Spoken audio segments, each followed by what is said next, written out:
Age is just a number. It's how you feel, how you can carry yourself, how you can feel yourself from within. ഇപ്പോഴും എനിക്കൊരു 20 വയസ്സായ ഒരു ഇതേ ഉള്ളൂ. മക്കൾ കൈക്കൂടെ പോയി ഞാൻ മറന്നേ പോയി. ഇപ്പോഴേ I enjoy my grand child. പിന്നെ അവൾ വന്നാൽ ഞാൻ ചേർക്കും, വന്നില്ലെങ്കിൽ ലീവ് വരും. ഓക്കെ, ഇത്രയും വന്നില്ലേ സുഖം, അങ്ങനെ വിചാരിക്കും. It's fine. You are young at mind. അപ്പോൾ പിന്നെ body will behave accordingly, your mind will also behave accordingly. Then why worry? അപ്പോൾ കുറച്ചൊക്കെ മെയിൻ്റെനൻസ് ഒക്കെ നോക്കേണ്ടി വരും. That's it. Your body maintenance you have to take care also. ഇത് പറഞ്ഞപ്പോഴാണ് ഒരു ഇൻറ്ററാക്ഷനിൽ പറഞ്ഞിരുന്നു, ലൈക്ക് റിലേഷൻഷിപ്സിൽ നമ്മൾ ഒരുപാട് ഓവർ ഇൻവോൾവ് ആവരുത് എന്ന് പറഞ്ഞിരുന്നു. Why did you say that? അപ്പോൾ ആരോ എന്തുകൊണ്ട് ചോദിച്ചില്ലേ എല്ലാ കാര്യങ്ങളും ഡീറ്റെയിൽ ചോദിക്കുമെന്ന്? ഞാൻ ചോദിക്കാറേ ഇല്ല. ചിലപ്പോൾ കസിൻസ് ഹോസ്പിറ്റലായിരിക്കും. ഒരാൾ ബ്രെയിൻ സർജറി ആയിട്ട് ഹോസ്പിറ്റലായിരുന്നു. കൊറോണ ടൈമിലും എങ്ങോണ്ടായിരുന്നു. അപ്പോൾ ഭയങ്കര തുണി അലക്കാൻ വരും, തിരിച്ചു കൊടുത്തു വിടണം. ചിലപ്പോൾ അതൊക്കെ കയറ്റി വിടത്തില്ല, ചിലപ്പോൾ ഫുഡ് കയറ്റി വിടില്ല, അങ്ങനെയൊക്കെ ആയിരുന്നു. അപ്പോൾ മുഴുവൻ ചോദിക്കത്തില്ല ഞാൻ.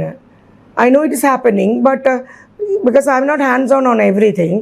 അപ്പോൾ കിട്ടിയോ, ശരി, ആർ യു ഓൾ റൈറ്റ്, അത് വല്ല ഫോൺ വന്നാൽ അന്നേരം മാത്രം ചോദിക്കും. പണ്ടാണെങ്കിൽ I will like to go into details of every single bit. ഇന്ന് എന്ത് പോയി, ലഞ്ചിന് തുണി വന്നത് അലക്കി പോയോ, അവിടെ കയറ്റിയോ, ഇങ്ങനെ എല്ലാ ബിറ്റും ഞാൻ ചോദിക്കാനൊന്നും നിൽക്കത്തില്ല. ഒരാൾ ഇന്നലെ പറഞ്ഞു ശബരിമലയ്ക്ക് പോവാന്ന്. അപ്പോൾ ആരും ചോദിച്ചാൽ എപ്പോൾ പോകുന്നു, ആരോട് പോകുന്നു, അവൻ എനിക്കറിയത്തില്ലേ, അങ്ങനെ പോകുന്നുണ്ട്, അങ്ങനെ നാളെ കഴിഞ്ഞ് വരുന്നുണ്ട്. And that's it. I don't go into details. ആരുടെ അടുത്തും ഡീറ്റെയിലിങ്ങിന് നിൽക്കില്ല. വല്ല ഇങ്ങോട്ട് പറഞ്ഞാൽ ആവശ്യമെങ്കിൽ കേൾക്കും, ആവശ്യമില്ല ചിരിച്ചിട്ട് ഞാൻ പണ്ടേ പോയേക്കും.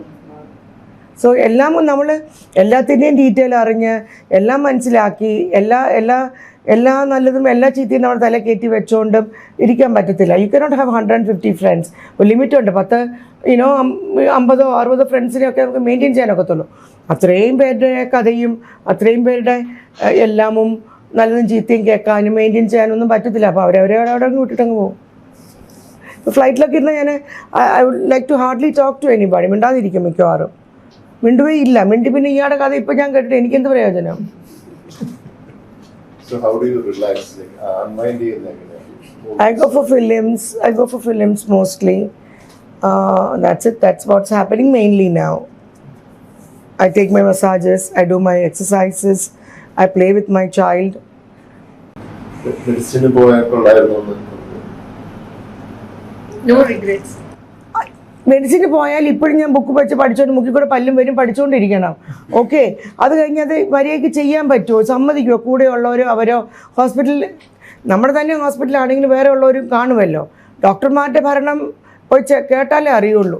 I don't think everybody will come under your control. ഇതൊക്കെ ഇപ്പോൾ ഇതും ടെക്സ്റ്റൈലും ഷോയും ഒക്കെ it's under your control. Like not like you. നിങ്ങളെപ്പോലെയൊന്നും അല്ല.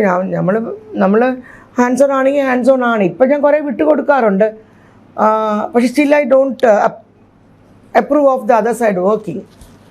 എൻ്റെ വർക്കിംഗ് തന്നെയാണ് ശരി, നിങ്ങൾ ചെയ്യുന്ന മണ്ടത്തരമാണ്, നല്ല പരിപൂർണ്ണ അറിവോടുകൂടി വിട്ട് കൊടുത്തിട്ട് നിൽക്കുക. ഇതുവരെ ഇങ്ങോട്ട് പ്രൂവ് ചെയ്ത് കിട്ടിയിട്ടില്ല. അത് പിന്നെ അത് പറഞ്ഞാൽ കുറ്റം, ഒന്നും പറയാൻ വയ്യ. സങ്കടപ്പെട്ട് പറഞ്ഞാൽ കുറ്റം, വഴക്ക് പറഞ്ഞാൽ കുറ്റം, ദേഷ്യപ്പെട്ട കുറ്റം, അഡ്വൈസ് ചെയ്താൽ കുറ്റം. അപ്പോൾ നമ്മൾ എന്താ ചെയ്യേണ്ടേ? ദെൻ ലേലോ ഇങ്ങനെ ഒരുമാതിരി ഫ്ലാറ്റായിട്ട് നിൽക്കും. ഒന്നും വയ്യ, ദേഷ്യപ്പെടാനും വയ്യ, സങ്കടപ്പെടാനും വയ്യ, റിക്വസ്റ്റ് ചെയ്യാനും വയ്യ. അതാ പിന്നെ ഇത് ഒരു മോഡ് വേണമെങ്കിൽ പിന്നെ എന്ത് ചെയ്യും? നിങ്ങൾ ചെയ്യും, ഞാൻ നോക്കാം എന്നുള്ള മാതിരി.